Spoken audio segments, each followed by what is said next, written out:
সারা দেশে যখন তীব্র গ্যাস সংকট, তখন কিশোরগঞ্জের নদীতেই বুদবুদ কেটে অনবরত ভেসে উঠছে মূল্যবান প্রাকৃতিক গ্যাস। কিশোরগঞ্জের কাটিয়াদী উপজেলার মসুয়া ইউনিয়নের কাজিরচর খেয়াঘাট সংলগ্ন আড়িয়ালখা নদী তীরে ঘটেছে এই ঘটনা।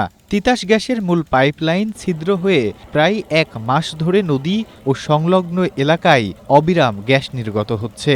অভিযোগ উঠেছে, একটি চুনাপাথরের কারখানায় অবৈধ সংযোগ নেওয়ার চেষ্টার কারণেই এই পাইপলাইন ক্ষতিগ্রস্ত হয়েছে। তিতাসের পাঠানো কারিগররা একাধিকবার চেষ্টা করেও মেরামত সম্পন্ন করতে পারেননি।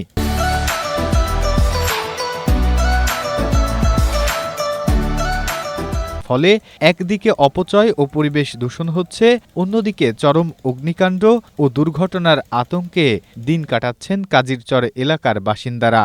অতিরিক্ত জেলা প্রশাসক মোহাম্মদ নাহিদ হাসান খান ঘটনাস্থল পরিদর্শন করে জড়িতদের বিরুদ্ধে ব্যবস্থা নেওয়ার আশ্বাস দিয়েছেন।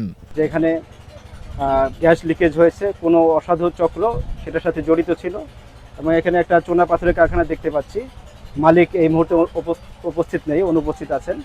তো সেক্ষেত্রে সংশ্লিষ্ট ডিপার্টমেন্ট যেটা আছে তাদেরকে আমরা বলবো যথাযথ আইনগত ব্যবস্থা নেওয়ার জন্য। সেক্ষেত্রে জেলা প্রশাসনের সর্বাত্মক সহযোগিতা থাকবে।